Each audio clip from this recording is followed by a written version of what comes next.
Okay, well, welcome to Effective Study Habits. Very happy that you're with me today, and I'm going to share my screen so that we can see the PowerPoint. And can you see that? Yes, I can see it. Okay, great. So, effective study habits. I'm going to talk today to you all about managing your time and your environment in order to help you study more effectively, study better. I'm going to kind of do it in a when, where, what, why, how type of system. And the first thing I want to talk about is the when and where. So the first thing to really know about yourself is what is the optimal environment for you to work in? Maybe you don't realize this, but your environment actually has a lot to do with whether you're effective in your studies. That means, are you aware of when the strongest part of your day is? Are you a morning person where you get up and your most effective focal time is 8 in the morning, 8 to 9, or 7 to 8? Like, where are you strongest and where are you most able to focus? You need to start analyzing yourself, observe your own patterns to figure out, when is your best time to work. Janaya, do you happen to know for yourself when your best time to work is? Usually in the mornings or afternoons, but like not at night. Right. Yeah, so by this time, you're a freshman, is that correct? Yes.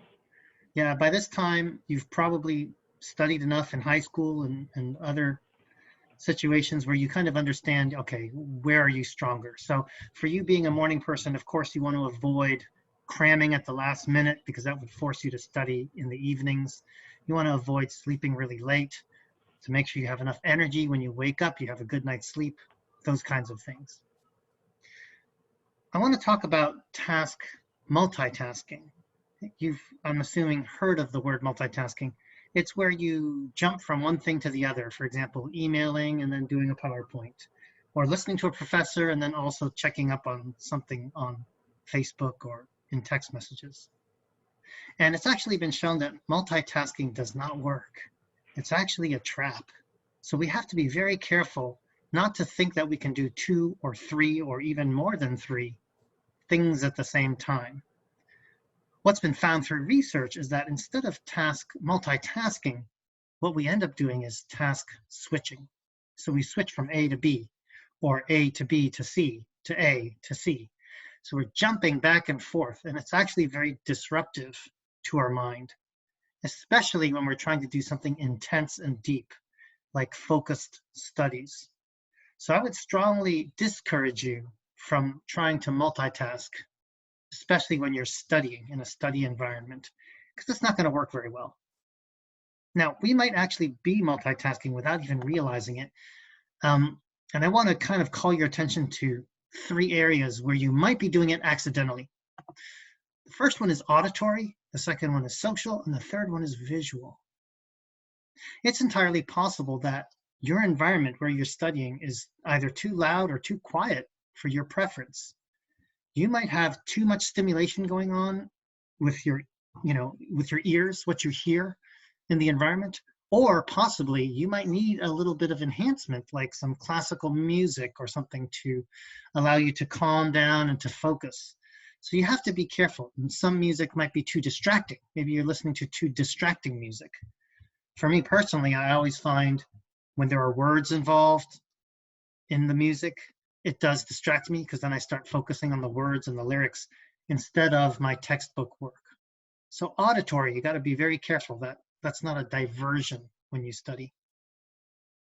The second area is social.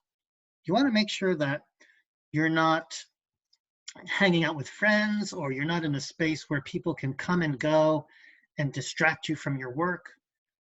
It might mean you have to get isolated, either be in your own room, if you have your own room in the dorms or in an apartment or whatnot, or it might require that you go to like a designated study area like Hill Hall or like O'Kelly Library, a place where you can be away from friends and people and distractions of that nature. The third way in which we can get distracted without even realizing it is visually. I know some people like to, for example, have a TV show on or have a sports game on while they're also trying to study. And I would again discourage you from doing that because that is a visual diversion that's going to take away focus from what you're trying to accomplish in your studies. So again, I encourage you to think about whether one of these three areas is diverting your attention and then try to figure out how you can change that environment. Does that make sense so far? Yes, it does. Okay, great. I'm going to go ahead and go to the next slide and talk a little bit about some of the whys behind effective studying. And it has to do with prioritization. And here is where we get into this idea of 4 boxes of priorities. You've got urgent on one scale, on the x-axis. Then you've got important or not important on the y-axis, going up and down. And then you've got these 4 quadrants, which are the kind of the connection point between urgent and important, quadrant 1, not urgent but important in quadrant 2, urgent but not important in quadrant 3 on the bottom left, and then not urgent, not important on the bottom right. What I would argue is that a lot of us, when we're here at WSSU as students, especially if we're coming right out of high school, which you are a freshman coming into this program, a lot of our time is spent in crises. Have you ever noticed that, where you feel like you're just trying to get up to speed to whatever the next crisis is, whatever the next quiz is, whatever the next test is? Tell me a little bit about that, Janaya. Do you feel that's the case for you, or do you feel like some of these other boxes are more relatable? For crisis, I don't really think that happens to me. I usually like plan ahead. I don't wait to the last minute to study for quizzes and stuff. That's good. That's good. So you're in box number 2, which is really where you want to be, because too much of our time sometimes is focused on these crises. And I'm glad to hear that you're not one of those students. But there are many students out there who do need to hear this, which is that crises can really take over your life if you let them. The deadline-driven thing is a big thing. And to avoid that, the only way to avoid that is to get into box number 2 by preparing, planning ahead, and kind of evaluating and improving upon how you are doing things. So I'm really glad to hear that you do that. That's where you want to be. Let me talk about these other 2 boxes briefly as well. Box number 3 is where it's urgent but not important. And these are things that can be interruptions.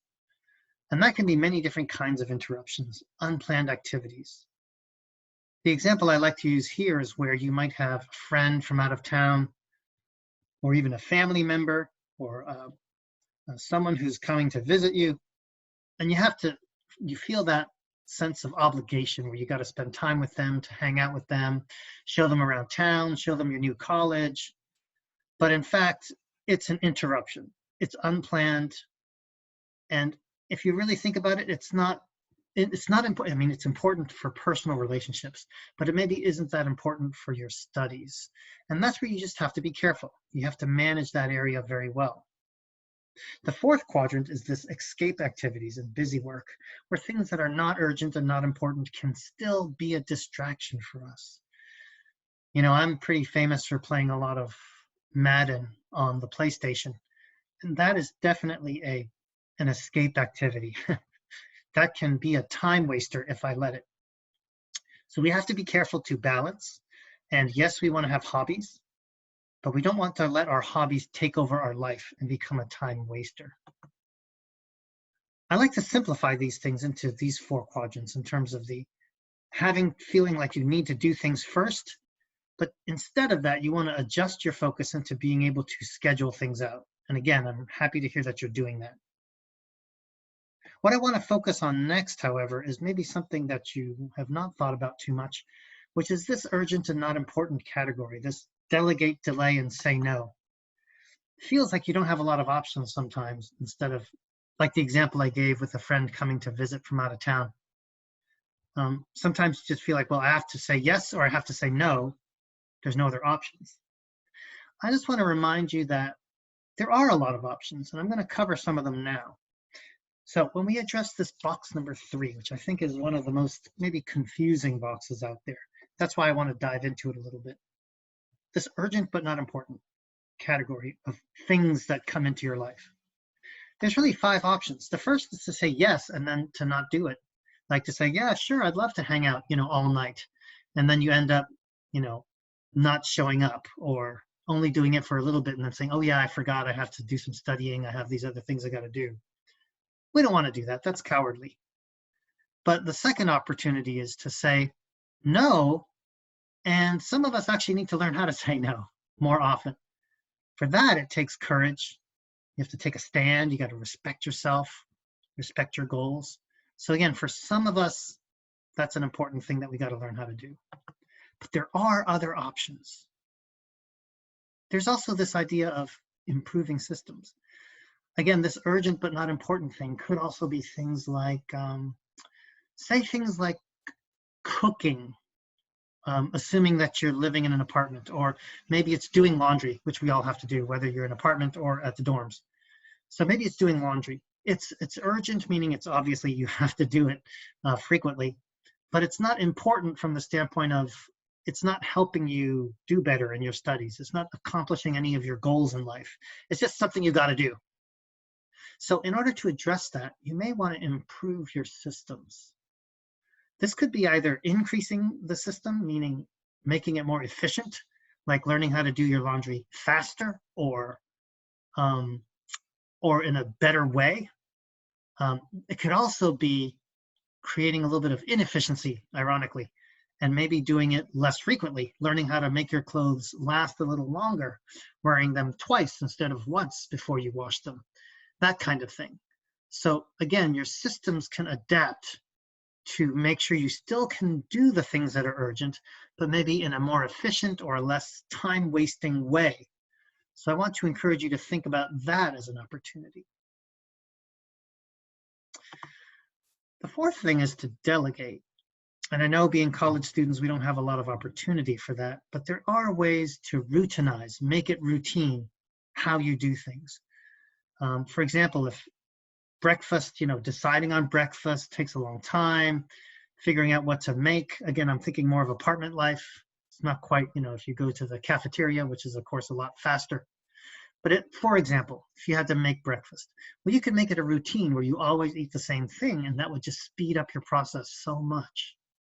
So delegate, meaning make a routine or even have someone do it for you. This could be a roommate, or it could be a helper, like a parent if you're living in a home situation, staying at home, or a brother or sister if you're in a stay-at-home situation. So this delegation is a possibility. It could even be something like a boyfriend or girlfriend who can help you do certain things so that not both of you are spending time doing it. Again, the kinds of things like washing clothes, buying groceries, those routine things. The final idea is, I think, the most rich one, which is negotiating. And this comes into play with my example about the friend who's coming to visit from out of town. You can say yes, but. So that means yes, but I can do it later. Like, I can't do it right now. Or if someone says, hey, can you join this committee for, pre-health majors? You can say yes, but you can negotiate such that you do it later or you do less of it. Meaning, okay, I can only allocate 1 meeting a month, not 4 meetings a month. In this case, I've written down yes, but only 10 minutes. So yes, I can meet with you, or yes, I can have, go out with you, but I'm only going to do coffee, not dinner. So again, it's that idea of doing part, not whole. Or you can negotiate that you might need their help to do something. So you might say, yes, I will take that, assistant vice president role in the health sciences majors club. But I'm going to only be able to do these certain things. And if other people could do these other activities that I'm not as efficient with, then I'll say yes to that opportunity. Then these other last 2 are more job related. You could do less of a detailed job or even ask for more money. Of course, this is more for a working professional to kind of see how that could work. But those are 5 options that you have in terms of the urgent, not important area. So wanted to kind of take a look at that a little bit more and have you kind of tell me what you think. I'm going to launch this poll real quick. Can you see that poll? If you can, just go ahead and answer it. It says, what technique below will help you to better handle that urgent but not important unplanned interruptions that come up? A is saying no. B is improving your systems. C is negotiating. And D is delegating. So go ahead and vote now, if you wouldn't mind. All right, so I see that you've answered mostly saying no. Saying no is a technique that you feel would help you. Okay, great. Thanks for that feedback. Do you want to tell me a little bit more about that? I think that's the most important, because when balancing like your work and your friends, you have to know how much work you have to get done and if you should, go out or stay inside when they ask you to do stuff with them. Yeah, I agree. So I think the things I was mentioning about balance sounds like that's really important to you, and that kind of speaks to you, right? Yep. Awesome. Okay, great. So let's move on to another concept. I want to get into a little bit more of the hows. I'm going to give you a few hows for you to think about. The first how I want you to kind of think about is the idea of chopping up big tasks. Now, obviously, big tasks can be many things, but I'm just going to talk from a student perspective because that's probably what's going to apply most to you all. And clearly, one of the biggest things we have are tests and essays, papers. Those are probably the two biggest things that, of course, most students deal with. So how do you chop up that as a big task? Well, in order for it not to end up in your quadrant 1 crisis box, in order to avoid it from becoming a crisis, you have to chop it up. And again, I know you mentioned, Janaya, that you do this, which is excellent, but you want to, as part of the planning process, chop up larger tasks into smaller ones. And you can do this for any large task. For example, if you are going to, say, do a big paper, say it's an end of term paper.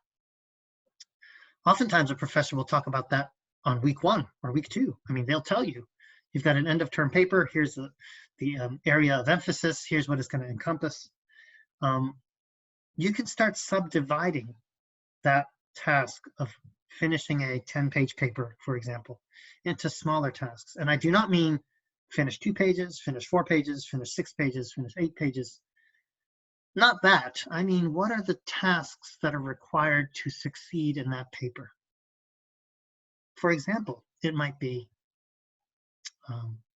select the topic, or it might be research ideas on what to write about. And as a next step, it might be, the first step might be researching different ideas for the paper, gathering ideas. The second one might be selecting one of those ideas.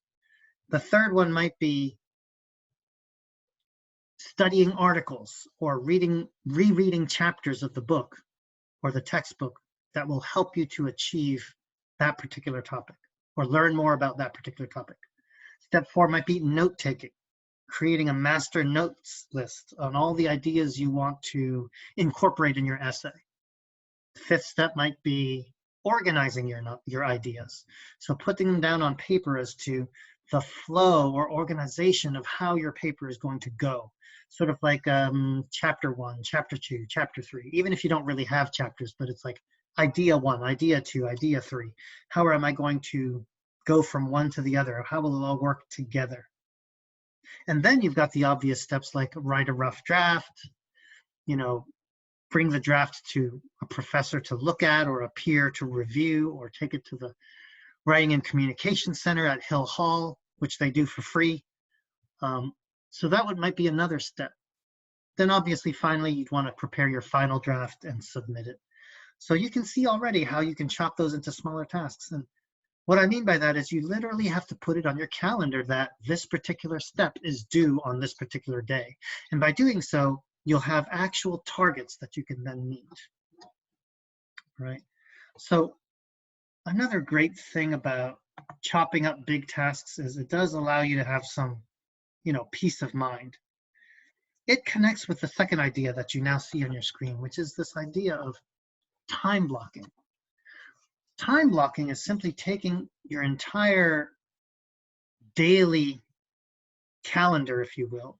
Well, first of all, making a daily calendar, making a calendar of hourly blocks or half-hour blocks, and then filling it in with exactly what you're going to study. So it's about being really purposeful about how you spend your time. Now, I know this sounds almost like anal retentive, almost like too much attention to detail, but I guarantee you it's not. It's actually the right amount of detail, because by doing this, there's a lot of benefits. One of the biggest time wasters that we have, one of the most least effective study habit, is to have unplanned time. Have you ever experienced that, where you didn't, maybe you didn't even have anything urgent, and you're just like, well, I got no quiz tomorrow, I have no tests this week, I'm just going to wing it. I guess I don't really have much to do. I got to do some reading, but I got time. And then all of a sudden you realize 7 o'clock goes by, 8 o'clock goes by, 9 o'clock goes by. And you're like, wow, it's 9:30 and I haven't started my work because I was distracted by all these other things that I've already talked about today. That's what you want to avoid. It's that unplanned time that gets to you. This time blocking method makes you have planned time. Every hour, every half hour is planned. And you build in 15-minute breaks as well. So I don't want you to think you have to work continuously. But you have these times where you also have built-in rest time or break times. Typically, you want about 15 minutes per hour, or 10 minutes per hour, or 5 minutes per half hour. That would be a reasonable way to have some break time built into your schedule. But again, the key is it keeps you on task. It keeps you planning and preparing ahead of time. And all of those chopping up of big tasks can now fit into your schedule as a smaller task that you spend a smaller amount of time doing. The other great thing about time blocking is you have a sense of accomplishment. You feel like, wow, I did this, that, and the other all in one night. I feel really good because as I'm going through my list, I'm getting things done, and it feels like I'm making it happen. So that's also a very good benefit of time blocking. When I get into another how, that is the Pomodoro timer. The Pomodoro timer was called Pomodoro timer because it comes from the Italian word pomodoro, which means tomato. Because back in the old days, timers were made to look like tomatoes. So this idea of using a Pomodoro timer, I think, is quite powerful. And there are several, you don't have to use a physical one. You can use now, of course, apps on your phone, things like Tomato Timer, Pomodoro Tracker. These are some of the most common ones. You can use those to good effect by putting them on your phone and allowing you to essentially set off a block of time and have your app show you how much time is remaining. Like a 25-minute segment is the classic example. 25 minutes on, 5 minutes break. You can set that 25-minute timer on, and whenever you look at your phone or you're tempted to be distracted by your phone, your timer is showing you how much time left you have to focus on the task. So that Pomodoro timer is really, really excellent, and it's a very good idea. I actually use something called the Forest app, which I really, really like. It is a timer, but it adds this other element of the forest, which is like the ability to plant a seed. So this example on this phone shows 30 minutes left. What you do is, as you set your time and you start the clock, you actually get to see your little baby plant grow and become a beautiful flower, for example. And that's kind of like your feedback mechanism. It's kind of your motivation to continue to work on whatever your task is. So these kinds of timers can be helpful. So again, I've given you 3 ideas there in order to how to make time work for you. I'm going to launch this poll. So if you could please jump on your screen and answer what you feel is going to work best for you to manage your time. Is it A, chopping up big tasks? B, using time blocking? C, using this Pomodoro timer idea. Or D, I don't feel any of these three really work for me. So go ahead and answer now. You have just a few more seconds. Get in your votes. All right, so it sounds like the Pomodoro timer works really well. Janaya, can you tell me more about that? Tell me what you're thinking there and how you feel it can help you. Yeah, the timer will help just because I see the give up button at the bottom. That's like something, if when you see that, that's something like you wouldn't want to press, and it'll stop me from getting distracted and wanting to get on my phone and stuff. Right. Yeah, is it helpful to know that when you turn on your phone, that's the first thing you see? Yeah. Great. Thanks for that feedback. So I'm going to go into another area now, which is talking a little bit on the what. And here I'm going to talk about memory systems just for a brief moment. Because what I want to transition into now is the kind of the nuts and bolts of some things that you can use to help you with your studies. And specifically, I'm going to talk about kind of note cards. And again, it could be virtual note cards if you like to use a phone app to do that, or it could be physical note cards. That's fine too. But before we get there, we have to talk about memory systems. So let's talk about the R.A.V.E system. I had a little song there, but I'm going to skip that for time purposes. I like to call it Let's Rave because, yes, it is a party, but R.A.V.E does start with 4 letters that I'm going to talk about. The first aspect of your flashcards, if you will, is repeatability. It's got to be an idea that repeats itself, and you've got to use those flashcards on a repetitive basis in order for it to be an effective study habit. The second idea is this A in R.A.V.E, which is associate. You want whatever you put on your flashcard that you're trying to remember, a key concept from a lecture, for example, or from a key concept from a textbook reading that you just did, is you have to associate it. That means associate with what you already know. So you have a rich history. Every one of our histories is different and unique. You need to find the associations for you that make this text or this idea that the professor's talking about or this concept link up with your past and your history. I'm going to give you an example in a minute. The third idea is visualize. You really want to make sure that when you're doing these flashcards that visualization is a key component in it. That's why I recommend flashcards that are not just text-based. You don't just want to say, mitosis, and then have a written word definition of what mitosis is. That's less helpful than a picture, for example, or an idea, or an ideogram, which is kind of like a combo of a picture with some words attached to it. The last thing you want to make sure to do is to exaggerate your visuals.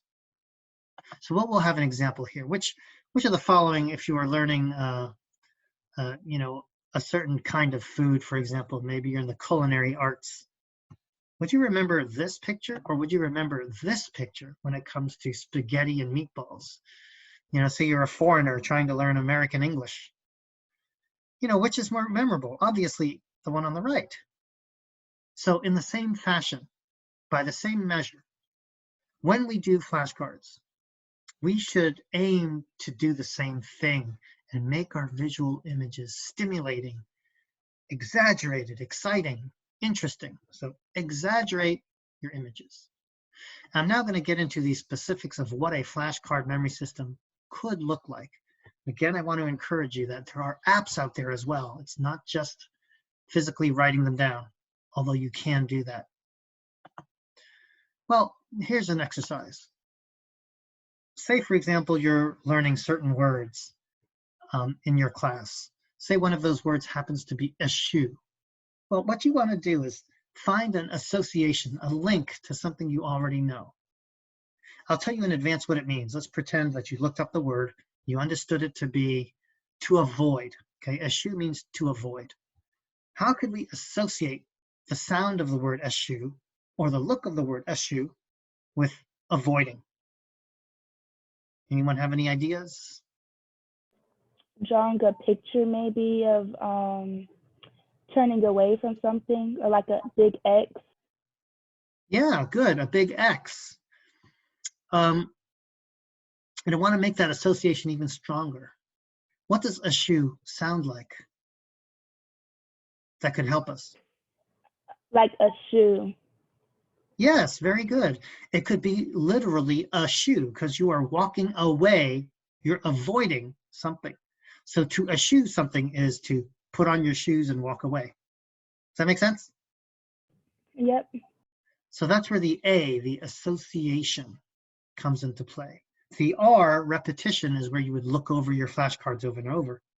The visualize, that's where you would draw a funny shoe. You don't want to draw a tiny little shoe or a nondescript, boring shoe. You want to make a what? Exaggerated shoe, right? Maybe a clown shoe, or maybe a disgusting shoe, or whatever kind of shoe. Maybe a real shoe that you own.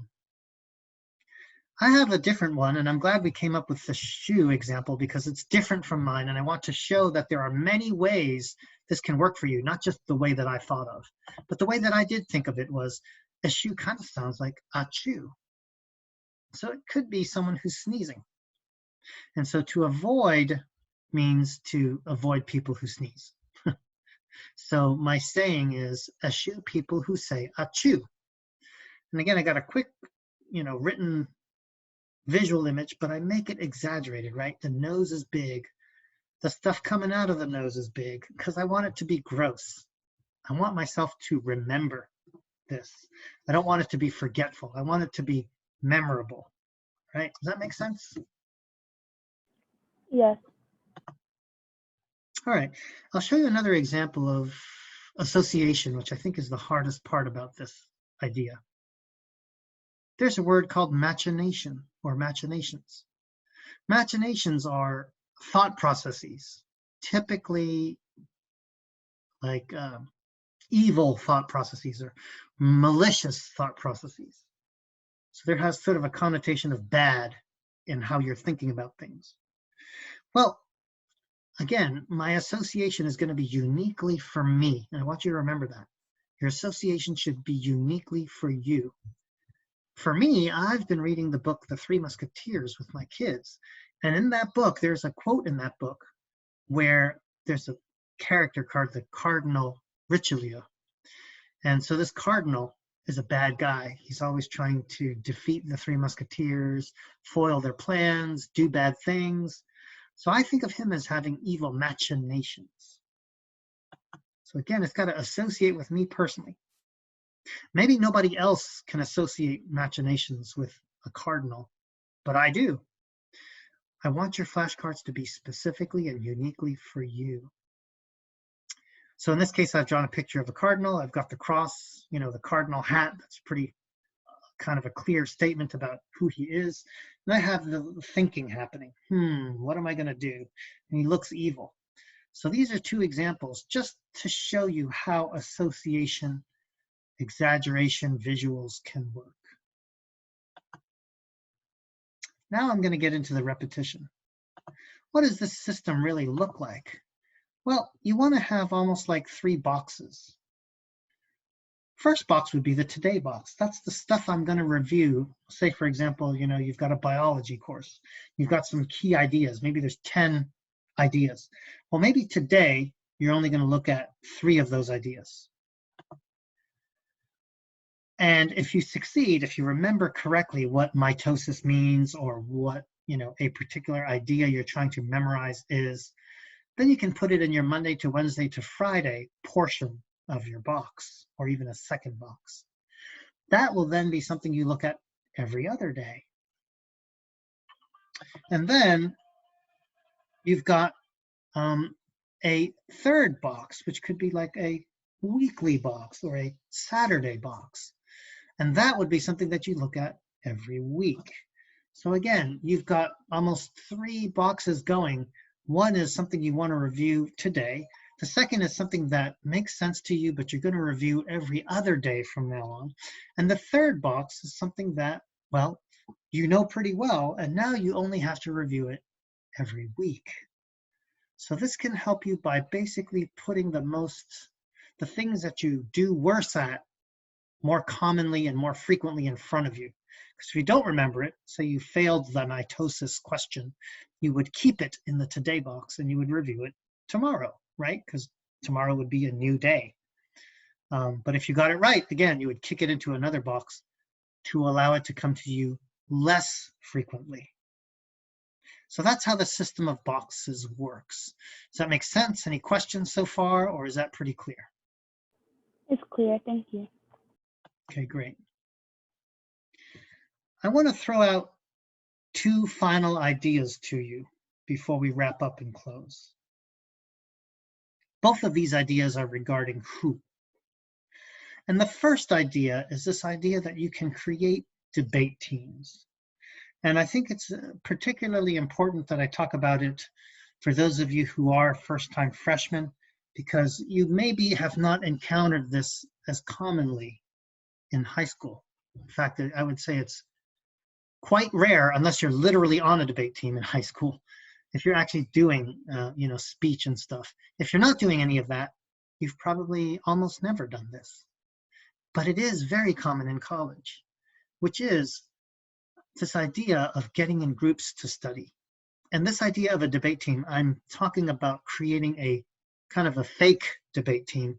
This is a debate team just as a study mechanism, a way for you to have an effective study habit or a study form.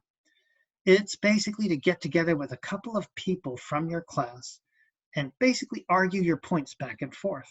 You can create teams and you can give assignments for each person who's supposed to argue certain ways. You know, it could be two people, arguing for a certain way of looking at something, and then two people arguing against something. This can work, for any of your classes. But essentially, it's creating the opportunity to debate. And what's really great about this idea is that, first of all, it works for almost anything, because you can always discuss and debate. There's always something that you can kind of express about an idea within a class. But what's, I think, even better is that just by talking about it, it's almost like the concept that if you become a teacher, you have to know the material even better than if you were just a student. Well, here you kind of become the teacher. You have to kind of teach or express your ideas to a bunch of other people. So just by saying it, by acting it out, you will demonstrate better and greater mastery over a subject. The second really great thing about debate teams that works really well is that you exchange notes with the other people in your group. You can literally email each other your notes that you prepared before the session, but also you're doing almost like half the work because you're only arguing half of the points. And then you're relying on your teammates, the other team, to essentially argue the other points for you. And so you can learn a lot from just listening to them, taking notes when they kind of do their thing or do their presentation. So this exchange of ideas is really, really important. Another great thing about debate team is you make connections. Isn't it hard sometimes? You're sitting by yourself trying to study the textbook on your own. It doesn't really, it's dry. But for the words to jump off the page, for them to come alive, it requires oftentimes connection, human connection, doing it with other people. That's what makes it interesting, engaging, it's having those conversations and talking about it, okay? It allows you to so-called sharpen your saw, meaning make you a stronger, better student, because you have this pushback and this accountability that you got to come prepared and that you've got to be able to answer questions that they may have for you. All of that is extremely helpful when it comes to an effective study habit. The second who that I want to emphasize for today, and this one is a big one, is what I call power to the prof, power to the professor. Again, a new concept for a lot of us who are freshmen. Because in high school, let's face it, we really didn't hang out with our teachers much after class. At least most people didn't. But in college, the way we do things is different. You are expected, well, not expected, but Yes, you are expected, if you have trouble, to go visit the professor during office hours, or to go to Hill Hall and go to the first floor and ask for study help, or AEP study hall, those kinds of things, all of which are found in Hill Hall on campus. But just talking more specifically about the professor, there is that expectation that you understand that office hours are there to be taken advantage of. And it's so hard when we come from a high school mentality where that is not established to now being in a college environment where that is the understanding. Nobody tells you that, but I'm telling it to you now. You've got to be aware of when your professors have office hours, and you need to take advantage of them. There's a lot of advantages to connecting with your professor during these times. It's something where they not only can teach you the nuts and bolts of what you might have missed in class, but it's about rapport building. You're building a connection with your professor. That's true even if you're doing virtual office hours through Zoom.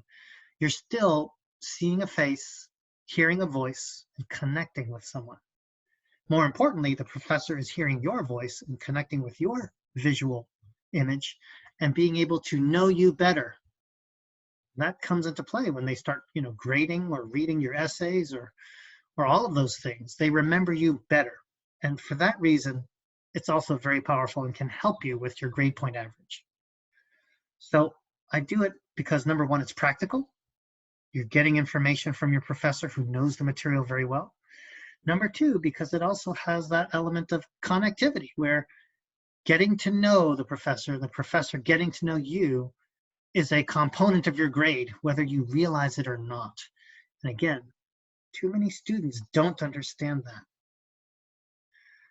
The third thing I would say about the professor is ask questions, even ones that you might think are dumb, because most professors understand that there is no dumb question, and they will try very hard to help you to understand those core concepts that they know that you need to understand in order to succeed in their class, because they want you to succeed.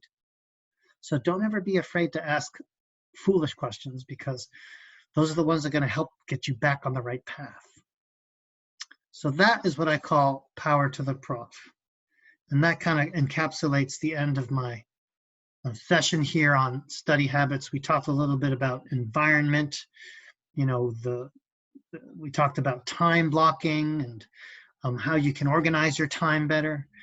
We talked about distractions and what you do about them, crises, how to avoid them, and what to do about unplanned things that pop up in your day. So we did those things as well. We also spent a little bit of time on flashcards and understanding sort of a what in terms of what do I do for an effective study habit. So with that, I want to say that, even though we're at the end of our session together, this is really the beginning for you. It's the beginning because it's time to implement all the things that we've talked about. And if there's any that you're not using, to start exploring them and do them. So this is not the end. This really needs to be the beginning for you. This is the stepping stones. You need to start stepping on those paths towards doing at least one of the things I've talked about and doing it effectively. So with that, I will take questions, but I do want to post on the board here that we do need feedback. So if you could please scan that on your phone, or I will also put this in the chat line. So I'm going to put in the link in the chat line. Please go ahead and jump on there and give me your feedback in the next few minutes. It's a very short 5-question questionnaire. Before that, just want to ask, are there any questions at this point? Any questions at all, let me know. Otherwise, we'll end today's session. No questions, thank you. No questions, you're good? Yep.